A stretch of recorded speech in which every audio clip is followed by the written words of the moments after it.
And these YouTubers always make this stuff look so easy. All right, so this was actually a cheaper Summit order than normal. So today we've got to get the new tail shaft seal put in the TKX transmission. Putting Chevy parts on a Ford, that's probably going to cost a lot of horsepower. But what this is it's a fixed orifice PCV valve. The Holley Sniper does not like a veritable orifice valve, so it causes the IAC to hunt for a spot on some setups. Mine specifically is one of them. So we're going with that. New fuel filter, of course. The water neck's leaking, so I'm gonna show you how to do that. I got some tipping to relocate the catch can and new wiper blades to install. So I guess let's get to it. All right, so we'll start with this. So this is the PCV valve out of my truck. And here's something you probably won't see much anymore on these parts. But that actually says made in USA if that thing would focus. Well, I'm sure this is another fine product of China. But what this is this is a spring-loaded valve that allows evacuation of the crankcase gases in your engine based off engine vacuum. And because it's a spring-loaded weight that basically holds it closed. And the more vacuum you draw, the more the valve will open. Well, that's great, except on a fuel injection system, with the Holley Sniper in some installs, you'll cause the IAC motor to hunt for idle, depending on how much engine vacuum you're pulling. Since I don't pull very much at all,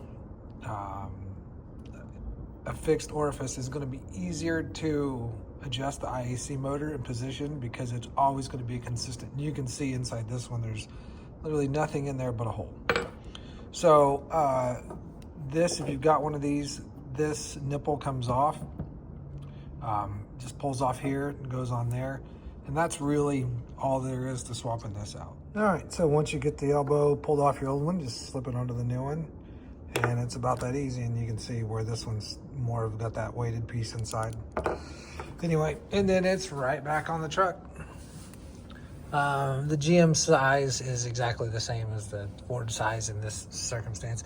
I believe this is for a like Escalade. I'll show the part number here in a second if you guys want to do this. I don't know. Like I said, this problem's been hit and miss, and I'm not entirely certain this is going to fix my issue, but I'm kind of hoping it does. And here is the AC Delco part number for this, for anybody that's interested. All right, now that that's done, we're onto the wipers. And if your truck is probably going to have something kind of like this, it's a more modern style wiper refill, or not a wiper refill, but it's an assembly. So like when you go to replace your windshield wipers, you get this whole piece here. They're not refillable.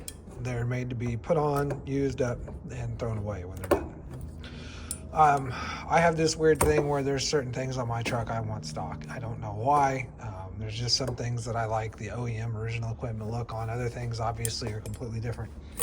One of those things is the windshield wipers. And what I have is an original set of, I believe the original set of Trico wiper arms, well, wiper assemblies.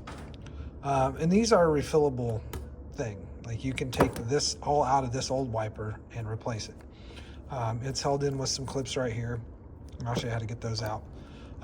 But you don't just throw this away. You refill the blade and move on. Now, you're not going to find these. I looked. I called about every car parts store under the sun to try and find these and couldn't find them. Ended up locating them on Summit. Scott Drake makes them. Here's the part number for them. Focus. But it's actually a 15-inch refill.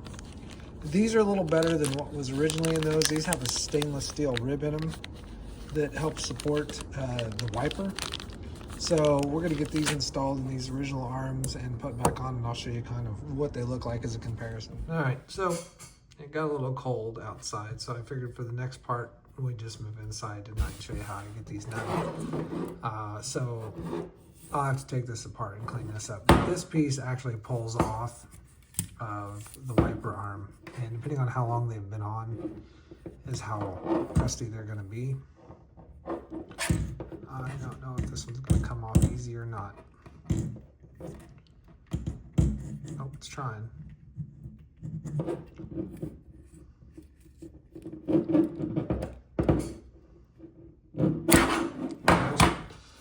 So now you're down to this part, and then to get the old wiper blade out, there's actually little clips here on the ends. My camera's not going to focus on, but you squeeze these apart. That's literally all it takes. So why this system was ever retired, I don't know, because like that's really pretty straightforward and a lot less wasteful than the whole other piece that you just take apart and throw it away, versus, you know, just fixing what's wrong. So I'm going to clean all these parts up real quick before we put this back together, and then we'll get them back on the truck. All right, so I got everything cleaned up. If you guys are looking for these parts, I don't know if that's going to focus, but there is an actual part number on that. I can't read it. But you may be able to. So the first thing you do is stick your wiper blade in. You're going to want your clip on the outside edge of the wiper blade, right? So you want this away from the pivot, if that makes sense. This end goes away from where the actual wiper pivots. And basically you just line up the stainless steel, or the insert that's in it. Now if that's real loose, you can squeeze these ends back together a little bit, you know, because these things obviously probably get deformed over the years. You can squeeze those back together a little bit, get a little bit tighter fit. And then you just guide it down through here. I guess it'd help if it was focused. You just kind of guide it down through the channel.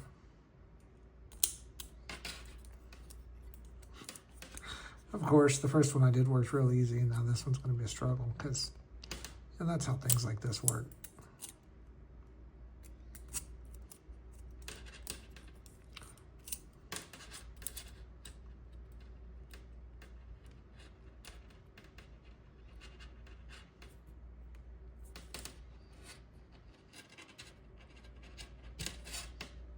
There we go.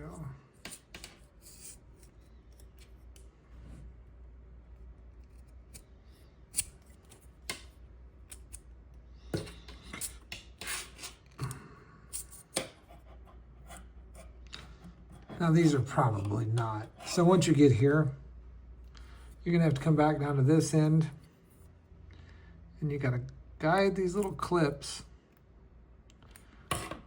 inside and underneath this tab right here. If we can do it. So that side started right, and that side started right. So you just squeeze them together and push it on until it clicks. And you'll want that locking tab underneath the part of the wiper arm. Same with this side. I had one, the other one I did, this side jumped out on top of this. But once that's all back together, you know, give it a little flex, make sure it all moves freely and everything. You don't want any of these so tight that the wiper can't conform to the windshield, because, you know, as our windows in these trucks are curved, so when the wiper's down here flat, it's going to be a flatter wiper, and as it starts to come up the window, it needs to be able to flex like that to maintain its contact with the windshield. And then this end's pretty straightforward. It just clips in until you align that hole, and you're done. And that's pretty much how that works, and that's what it looks like completely assembled. And then, you know, you can press down on it and it flattens out. Are these as good as the modern wipers? Probably not, but I mean, it's hot rodding. You're always trading safety for the cool factor, right? So back on the truck and on to the next thing. So now I got the wipers reinstalled on the truck, and so I mean, there's the two examples of what it looks like. So there's your aftermarket solution to the original wiper with the refills versus the replacement. I don't know. I mean, I guess it's really a matter of opinion, but to me it looks better the old school way.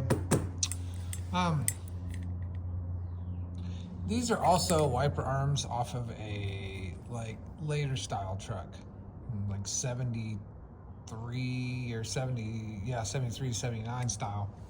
And I haven't really figured it out, because the wipers, if they're lined up like where they should be, the arm is noticeably shorter. So I'm not sure why that would be the case since these trucks use the same windshield, but whatever.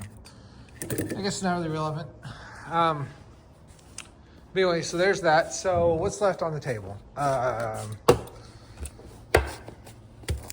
Fuel filter, water neck, relocate the catch can, transmission seal. This looks like the worst, so I think this is where we'll start with getting that seal replaced on that TKX. So let's get jacked up and get underneath it. All right, so here we are on to the next thing, and I don't know if you can tell, but this is all soaked with transmission fluid out of that TKX that's got 4,000 miles on it. So yeah, I'm guessing this seal's bad.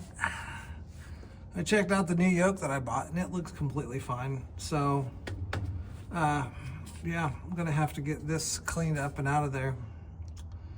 This seal doesn't have a lip like my new one does, so I hope that's not a sign of things to come. I don't really know for sure how to get this seal out because this is aluminum, so I'm gonna have to dig into the toolbox and see what I've got over there that I think might or might not work for this, because obviously you don't want to just go dig something in here and start prying against it, or you're going to tear up this housing, and I'd like to avoid doing that if at all possible. So yeah, I've got that to figure out, and then I've got I've got the new seal to go in it. Like I said, I just got to figure out how to get this one out. So let me go see what kind of options I've got in the toolbox, and we'll get right back to this.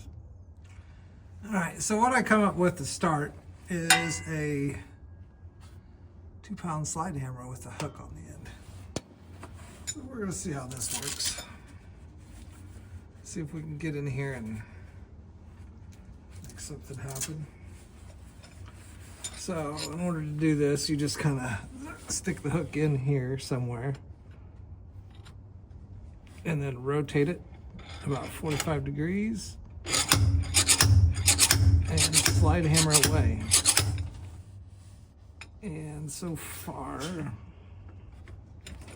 look like we're getting much.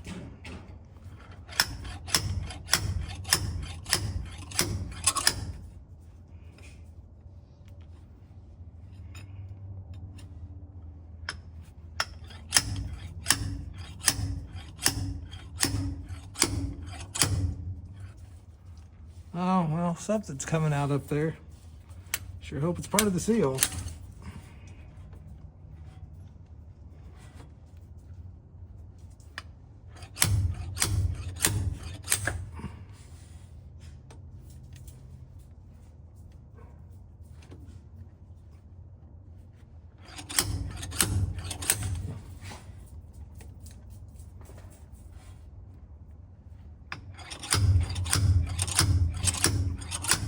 I think it's coming.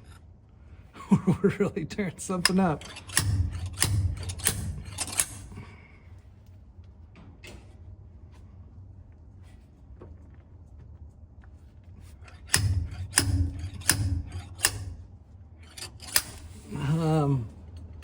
Yeah, it's starting to come out. Just keep working your way around it.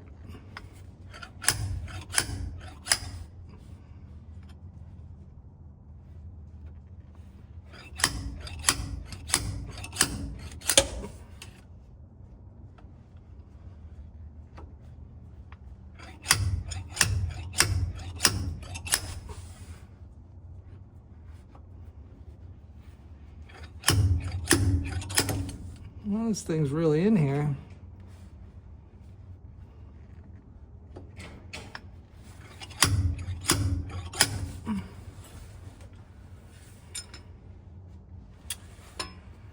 Really in here.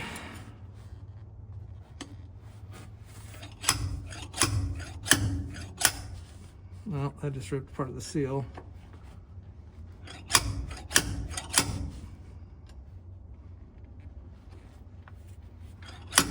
It's hard to get a hold of anything that actually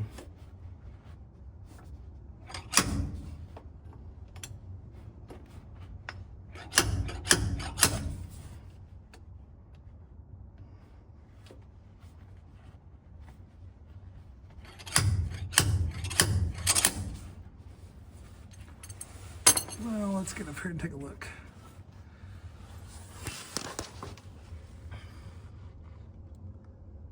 Huh. I don't know what all the red stuff is. Probably some kind of assembly lube. So it's doing more pulling the inside of the seal out than actually pulling the seal out of the housing. So let me go back to the drawing board and see what else I can come up with, because I don't think this is actually working. Okay, so what I ended up doing was, this is a little tire iron. Where's my camera? There it is. And what I ended up doing was getting that lip up in that rubber and was able to rock it out of there. And obviously it left the old spring behind.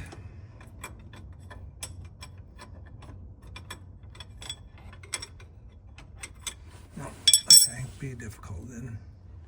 So that's the spring of the old seal. And then to look at it, doesn't look like we did any damage at all to where that seal goes, which is a good thing, because that's your bushing for your slip yoke and everything like that. I was looking at this piece here just to make sure that that was all fine in there and everything seems good. So I think we're good. I think now we just got to get that new seal put in, so let me go grab it real quick. All right, so on the new seal, it's a slight bit different than the old one. Obviously the old one's a little tore up now, it's hard to compare. But the new one's got a flange, like a lip on the outside of it. It's also got a weep hole in the bottom of it that you need to make sure is pointed down so that you'll see the fluid dripping out of the that little hole as an indication that things are no longer sealed. Also grease the inside of the seal a little bit and just a touch around the outside to help it go in. And then it's just from there, it's okay.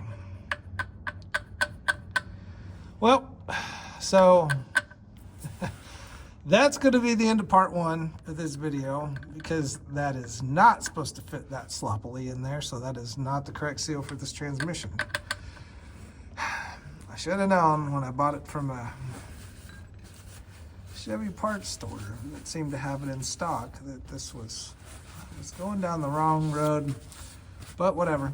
So we'll call that the end of part one, and we'll just complete, we'll do this as a two-parter, I guess, and part two will be coming soon, so stay tuned.